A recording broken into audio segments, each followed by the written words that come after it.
Parliament 4వ దశ ఎన్నికలకు సర్వం సిద్ధమైంది. కాసేపట్లో పోలింగ్ ప్రారంభం కానుంది. ఇప్పటికే పోలింగ్ కేంద్రాల్లో మాక్ పోలింగ్ ప్రారంభమైంది. ఇది కొనసాగుతోంది. ఉదయం 7 గంటలకు పోలింగ్ ప్రారంభం కానుంది. 10 రాష్ట్రాలు కేంద్రపాలిత ప్రాంతాల్లో మొత్తం 96 లోక్సభ స్థానాలకు ఇవాళ పోలింగ్ జరగనుంది. ఏపీలో 175 అసెంబ్లీ స్థానాలకు కూడా ఈ విడతలో పోలింగ్ జరగనుంది. ఇందుకోసం కేంద్ర ఎన్నికల సంఘం సర్వం సిద్ధం చేసింది. 4వ దశ పార్లమెంట్ ఎన్నికలలో వివిధ పార్టీలకు చెందిన అగ్రనేతలు బరిలో ఉన్నారు. సమాజ్వాదీ పార్టీ చీఫ్ అఖిలేష్ యాదవ్, కేంద్ర మంత్రి గిరిరాజ్ సింగ్, తృణమూల్ కాంగ్రెస్ నాయకురాలు మహువా మొయిత్రా, ఎంఐఎం అధినేత అసదుద్దీన్ ఓవైసీలు ఈ దశలో తమ అదృష్టాన్ని పరీక్షించుకుంటున్నారు. గిరిరాజ్ సింగ్ బీహార్లో బెగుసరాయ్ నుండి, నిత్యానంద రాయ్ బీహార్లో ఉజియార్పూర్ నుండి, రావ్ సాహెబ్ దాన్వే మహారాష్ట్రలో జల్నా నియోజకవర్గం నుండి, కాంగ్రెస్ నేత అధీర్ రంజన్ చౌదరి, టీఎంసీ నేత మాజీ క్రికెటర్ యూసుఫ్ పఠాన్ ఇరువురు కూడా పశ్చిమ బెంగాల్లో బహరంపూర్ నుండి పోటీ చేస్తున్నారు.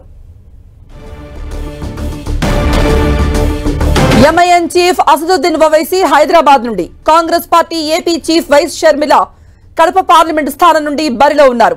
మొత్తం 96 స్థానాల్లో బీజేపీ 40 చోట్ల పోటీ చేస్తోంది. మిగిలిన స్థానాల్లో ఎన్డీఏ కూటమి అభ్యర్థులు బరిలో ఉన్నారు.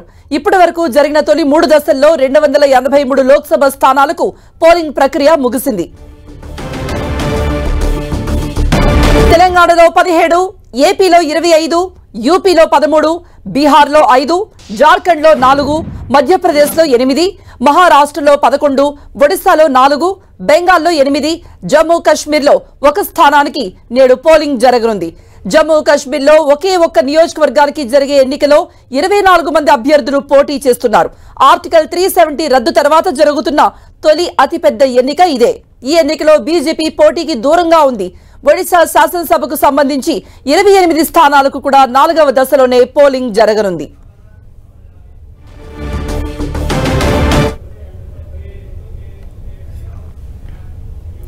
ఇక ఎన్నికల పోలింగ్ కు హైదరాబాద్ సిద్ధంగా ఉంది.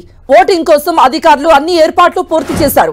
ఓటు హక్కు వినియోగించుకునేందుకు సిటిజన్స్ పోలింగ్ సెంటర్లకు తరలి రావాలంటూ విజ్ఞప్తి చేస్తున్నారు. మరి కాసేపట్లో పోలింగ్ ప్రారంభం కాబోతోంది.